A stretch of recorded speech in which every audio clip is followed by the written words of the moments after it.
May hawak pang kutsilyo ang jeepney driver na yan habang inaambahan ang isa pang driver ng modern jeepney na may hawak namang tubo. Pasigaw ding umaawat sa kanila ang konduktor ng modern jeep. Nangyari yan sa Iloilo City matapos umanong magkainitan sa kalsada ang dalawa. Paulit-ulit daw na humarang ang tradisyonal na jeep sa modern jeep. Nagkaayos din ang dalawang driver kalauna. Dagdagan pa ang diskarte sa pagbabudget. May taas singil kasi ang Meralco ngayong Setyembre. 15 centavos yan kada kilowatt hour o halos 31 pesos sa bill ng mga kumukonsumo ng 200 kilowatt hours kada buwan. Paliwanag ng Meralco, bawas singil sana ang aasahan ngayong buwan dahil nabawasan ng 15 centavos per kilowatt hour ang generation charge. Pero natabunan ito ng 29 centavos kada kilowatt hour na pagtaas ng transmission charge. Mauulit din daw ang taas singil sa Oktubre matapos aprobahan ng Energy Regulatory Commission ang bagong fuel supply contract na ipapasa rin sa consumers. Posible ang umabot ng 31 centavos per kilowatt hour na sisingilin sa loob ng isang taon. Naghain ng petisyon sa Korte Suprema si Cassandra Leong para kilalanin ng Kongreso ang karapatan niyang manahimik at hindi sagutin ang mga tanong sa pagdinig. Sumusobra na raw kasi ang mga kongresista sa pamimilit para sumagot si Ong. May report si Joseph Moro. Balik kamera si Cassandra Leong matapos ma-ospital na makaranas ng low blood pressure sa pagdinig nung nakaraang Miyerkules. Iniimbestigahan si Ong ng kamera dahil sa pagkakasangkot umano niya sa operasyon ng Lucky South 99 sa Porac, Pampanga. Pero sabi ng abogado ni Ong, mas gugustuhin daw ng kanyang kliyente na makulong kaysa piliting sumagot sa Kongreso. Sabi nga niya kahit sa Women's Correctional kaysa naman sapagkat nagdi-deteriorate po yung kanyang mental health.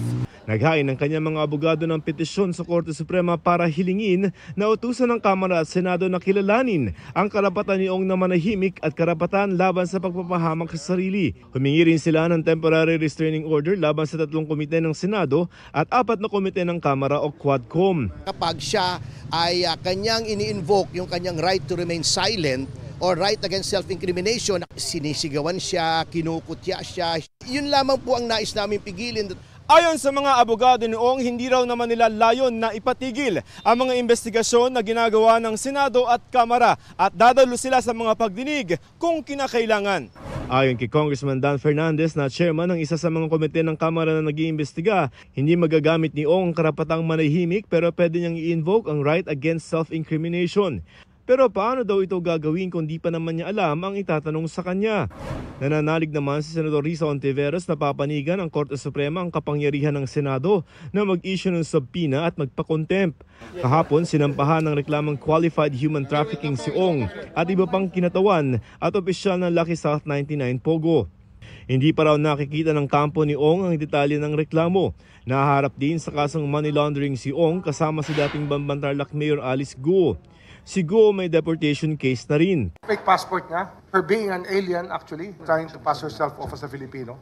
Pero patatapusin muna ang iba niyang kaso bago siya paharapin sa mga immigration case. Ayon naman sa Presidential Anti-Organized Crime Commission o PAOK, mas lumilinaw ang koneksyon ni Guo sa mga pogo sa Bambantarlac at sa Porac, Pampanga. Ang mga dayuhang big boss daw ng Lucky South 99 ang mga tumulong kay Guo na magtago sa Singapore at Indonesia. Humihingi rin ng search warrant ng PAOK sa korte para magukay sa ilang bahagi ng Lucky South 99 dahil sa sumbong na may ilang dayuhang inilibing doon. Joseph Morong, nagbabalita para sa GMA Integrated News. Handa raw si Vice President Sara Duterte sakaling bigyan ng zero budget ang kanyang tanggapan sa susunod na taon. Sabi niya narinig niyang planong tanggalin ang budget ng OVP. Pero kaya raw nila magtrabaho kahit walang budget dahil maliit lang daw ang opisina nila. Matatanda nang hindi dumalo si Duterte sa deliberasyon ng OVP budget kahapon matapos makasagutan ang mga kongresista sa huling pagdinig ukol dito. Nauna nang sinabi ni House Appropriations Committee Chairman Zaldico na may proseso ng pagpasa ng national budget at maraming mambabatas ang sumusuri nito.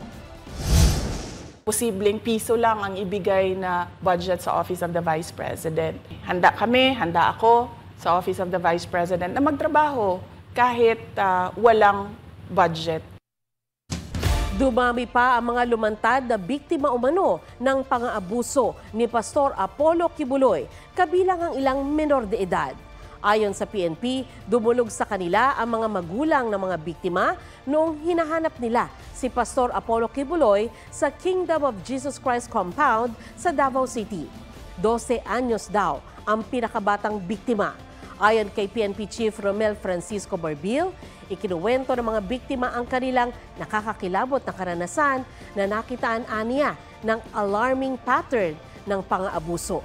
Sabi ng abogado ni Kibuloy, di pa sila makakapagkomento sa mga aligasyon dahil wala pang malinaw na detalye na naibabahagi sa kanila.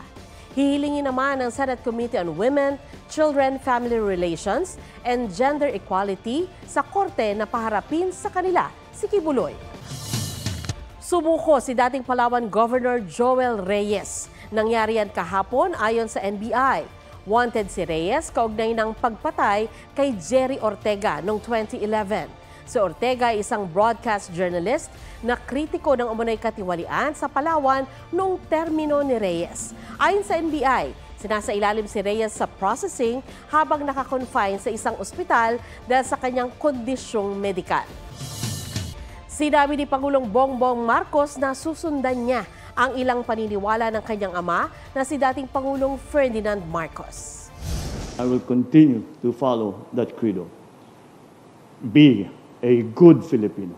Be a Filipino that loves your countrymen. Be a Filipino that loves your country and do everything and sacrifice everything to achieve that purpose. Sinabi yan ng Pangulo sa paggunita ng ika-100 at 7th birth anniversary ng kanyang ama sa bantayog ng dating Pangulo sa Batac, Ilocos Norte. Kumpleto ang first family. Muntik namang madapa si First Lady Liza Araneta Marcos matapos matalisod. Agad naman siyang inalalayan ng Pangulo. Namahagi rin ang Pangulo ng tulong sa mga mahihirap, mangingisda, magsasaka at livestock raisers sa Ilocos Region. Isang babae po ang nasawi matapos makuryente sa bombilya sa Lagang Ngilang, Abra. Ayon sa kanyang tatay, naglilinis sa bakuran ang kanyang anak na aksidente itong mahawakan ang bombilyang nakailaw pa. Posibleng ang nahawakan daw niya yung kulay silver na cap ng bombilya na nakasaksak sa extension wire. Natumba ang biktima at posibleng umanong nabagok ang ulo sa bato. Naitakbo siya sa ospital bago nasawi.